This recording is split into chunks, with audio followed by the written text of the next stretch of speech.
Kolkata RG Kar medical college अस्पताल में 9 अगस्त को हुए ट्रेनी डॉक्टर के रेप मर्डर केस में सीबीआई ने आज बंद लिफाफे में सुप्रीम कोर्ट में रिपोर्ट सबमिट की और सुप्रीम कोर्ट ने इस मामले में सुनवाई की। सुनवाई के दौरान सीबीआई ने कोर्ट में कहा कि क्राइम सीन से छेड़छाड़ हुई है। वहीं कोर्ट ने कहा कि कोलकाता पुलिस की भूमिका पर संदेह है और जांच में ऐसी लापरवाही हमने पहले कभी नहीं देखी। मामले में अगली सुनवाई 5 सितंबर को होगी। सुनवाई के बाद एम्स के डॉक्टरों ने 11 दिन से चल रही हड़ताल खत्म कर दी और इससे पहले सीजीआई ने यह भी कहा था कि डॉक्टर काम पर लौट आएं। अस्पतालों की स्थिति वो खुद जानते हैं और साथ ही सीजीआई ने यह भी कहा कि मैं खुद एक सरकारी अस्पताल के फर्श पर सोया हूं जब मेरे परिवार का एक सदस्य बीमार था। वापस आने के बाद आप पर कोई एक्शन नहीं होगा, सीजीआई ने डॉक्टरों को भरोसा दिलाया है। साथ ही सीजीआई ने यह भी कहा कि हमें बताया गया है कि डॉक्टर काम पर वापस जाने के लिए तैयार हैं। राज्य सरकारें डॉक्टरों के लिए कुछ सुरक्षा इंतजाम कर सकती हैं। हम केंद्रीय स्वास्थ्य मंत्रालय को निर्देश देते हैं कि वे राज्य के मुख्य सचिवों और डीजीपी के साथ मिलकर सुरक्षा सुनिश्चित करें और ये एक्सरसाइज 1 हफ्ते में पूरी हो जानी चाहिए। राज्य 2 हफ्ते के अंदर इसे लागू करें। वहीं सुप्रीम कोर्ट ने 4 सख्त टिप्पणी करते हुए कहा कि सुबह 5 बजे मौत की सूचना मिली तो रात 11:45 पर एफआईआर दर्ज क्यों हुई। आगे सुप्रीम कोर्ट ने कहा कि अननेचुरल डेथ रिपोर्ट दर्ज करने से पहले पोस्टमार्टम कैसे हुआ। पिछले 30 सालों में पुलिस की ऐसी लापरवाही नहीं देखी। इस केस में महिला एएसपी अधिकारी की भूमिका संदेह के घेरे में है। वहीं सीजीआई के पश्चिम बंगाल सरकार से सवाल भी हैं। सवाल यह है कि एफआईआर 14 घंटे देरी से क्यों दर्ज हुई। प्रिंसिपल को सीधे कॉलेज आकर एफआईआर दर्ज करानी चाहिए थी, वो किसका बचाव कर रहे हैं। आगे सवाल सीजीआई ने पश्चिम बंगाल सरकार से यह भी कहा कि उन्होंने इस्तीफा दिया तो दूसरे कॉलेज को काम सौंप क्यों दिया। इससे पहले कोलकाता के आरजीकर मेडिकल कॉलेज में सुरक्षा पर सुप्रीम कोर्ट में सवाल उठाए जाने के बाद बंगाल सरकार हरकत में आई। अस्पताल में तोड़फोड़ मामले में बंगाल सरकार ने 2 असिस्टेंट कमिश्नर और 2 इंस्पेक्टर को निलंबित कर दिया। सुप्रीम कोर्ट के आदेश के बाद केंद्रीय गृह मंत्रालय ने पश्चिम बंगाल के मुख्य सचिव को कॉलेज में सीआईएसएफ तैनात करने के निर्देश दिए।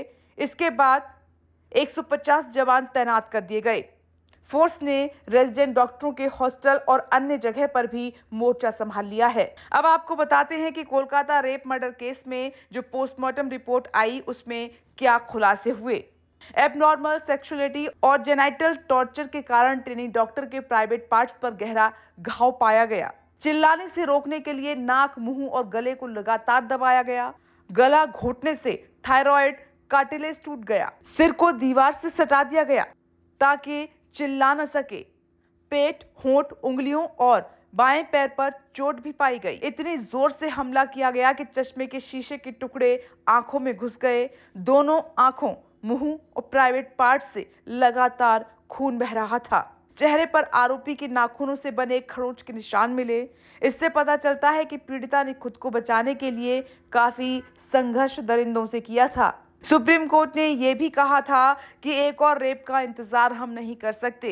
कोलकाता रेप मर्डर मामले में सुप्रीम कोर्ट में chief justice of India DY Chandrachud, justice JB Pardiwala और जस्टिस मनोज मिश्रा की बेंच ने 20 अगस्त को सुनवाई की। सीजीआई ने कहा कि व्यवस्था में सुधार के लिए हम और एक रेप का इंतजार नहीं कर सकते। डॉक्टर्स की सुरक्षा व्यवस्था दुरुस्त करने के लिए टास्क फोर्स बना रहे हैं।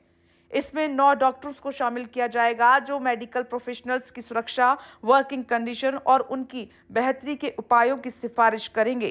टास्क फोर्स में केंद्र सरकार के 5 अधिकारी भी शामिल किए गए हैं। अब आपको कोलकाता रेप मर्डर केस की टाइमलाइन समझाते हैं। 9 अगस्त कोलकाता के आरजीकर मेडिकल कॉलेज में ट्रेनी डॉक्टर की रेप के बाद हत्या हुई। उसकी अर्धनग्न बॉडी कॉलेज के सेमिनार हॉल में मिली। दोनों आंखों, मुंह और प्राइवेट पार्ट से खून बह रहा था। गर्दन की हड्डी भी टूटी थी। पुलिस ने केस दर्ज किया। देश भर में रेजिडेंट डॉक्टरों की हड़ताल शुरू हुई।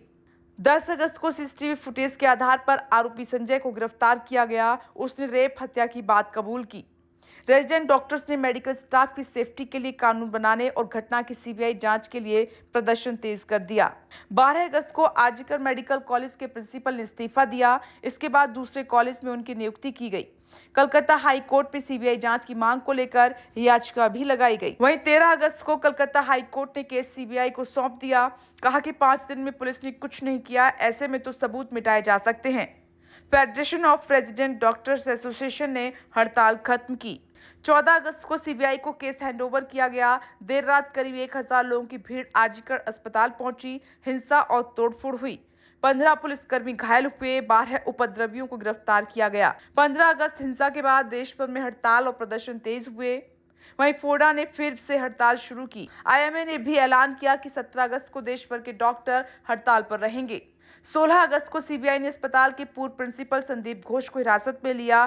सीएम ममता ने दोषी को फांसी की सजा देने की मांग पर रैली निकाली। कलकत्ता हाई कोर्ट ने अस्पताल में हिंसा को लेकर पुलिस को फटकार भी लगाई। 17 अगस्त को आईएमए के कहने पर देश भर के डॉक्टरों ने हड़ताल की। सिर्फ आईसीयू और इमरजेंसी सेवाएं चालू रखी गईं। Bureau report, India truth.